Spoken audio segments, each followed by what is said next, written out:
Magandang buhay pa sa lahat. Samahan niyo magpalit ng pulsator ng top load wash machine, maglinis ng dalawang split type at isang top load wash machine. Let's go. Umagang kay ganda. Ito nga po pala yung client natin na sa Radio Oro na nilinisan natin ang kanyang washing machine. At nga guys, ikakabit na natin yung pulsator ngayon. At kung napapansin niyo, magkaiba sila pero same na sila ng sukat. Pinalitan po pala natin ng modelo ang kanyang pulsator para wala na silang problema sa roller na yan. At yan guys, kung nakikita niyo, di ba? Brand new po yan. At tinesting muna natin dito bago tayo umalis para siguradong walang problema. At yan nga guys, habang nabiya tayo, may nakita naman tayo signage na bawal tamarin at daming bayarin. Hindi naman akin awit. Yung sarap ng biyahe mo tapos kaya makikita mo awit talaga, di ba? At nakarating namin sa second client namin sa Vida settings, muli na pare-parang road para pag-isang sa split type. 3 months ago pa lang daw po ito nilinisan, why ganon? Bago nga po pala kami magsimula magtrabaho, pinasa muna namin yung permit sa Clubhouse para bigyan kami ng permiso para masimulan namin trabaho. At all gusto na nga permit, kaya tara samahan namin sa aming client. Parado, drain kaya natulo. At yan ang dahilan, barado ang drainage niya, mga jelly na kaagad, kaya linisan na natin dito para wala nang problema ang ating client. Advice ko lang po pala sa mga client natin, pag naka-encounter po ng ganito, sabihin nyo palagi mga technician na maglinis na ayusin ang paglinis sa drainage system nito para walang problema at tumagal ang sunod na paglinis ng inyong mga unit. At syempre para makalistik kayo sa pag-maintenance ng inyong mga AC unit dahil hindi po basta-basta ang binabayad sa mga technician na yan. Kaya mahal po kasi hindi rin basta-basta ang trabaho. Kaya para sa lahat ng mga technician dyan, lagi natin gagalingan para masatisfy palagi sa atin ang client natin at babalik-balikan tayo. Alright. At pag kanyang kataas ang ating nilinisan, lagi tayo magpapatungo sa ating kasama, huwag tayo magbibida-bida. Baka matulad tayo sa mga pinapanood natin sa Facebook na nahuhulog, aray ka talaga. Palaging mag-iingat sa bawat galaw para hindi madisgrasya. At yun na nga guys, napakalinis na ng unit natin client, isang customer na naman ang nasatisfy. Buksan na natin ang breaker para magamit na natin client. Alright.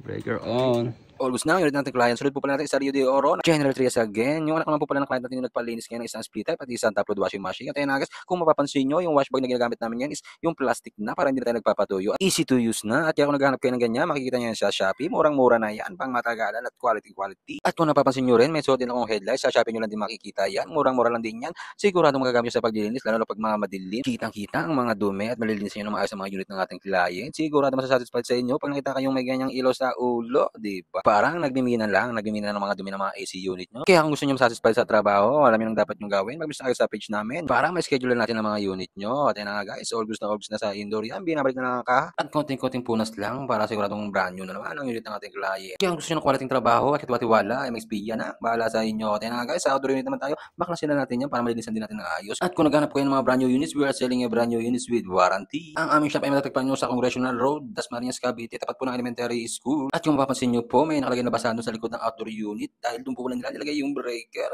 Aray ka talaga. Kailangan natin ingatan niya baka mabasa at magkaroon pa ng problema. Kaya kung magpapa-install kayo, sabihin nyo sa mag-install na wag masyadong idikit sa outdoor unit para pag nag-maintenance ay hindi mababasa. Another washing. At pinalinis na rin po pala ng client natin ang kanilang washing machine. At yun na guys, binabaklasan na namin yan. Hindi namin masyado na pag-video dahil pinahirapan kami magbaklas ng nut na yan. Pero syempre sa MXP wala imposible. Kaya August na ang mga unit nating client. Alright, kaya sa mga gusto magpa-maintenance dyan, wala kayong mahiya mag-message sa amin. Bibigyan namin kayo ng malaking discount. Ano pang inaantay nyo? Message na. Salamat lahat na sumusuporta sa amin dyan. Papalo like, share, na page namin. Salamat po naman sa inyo. God bless po.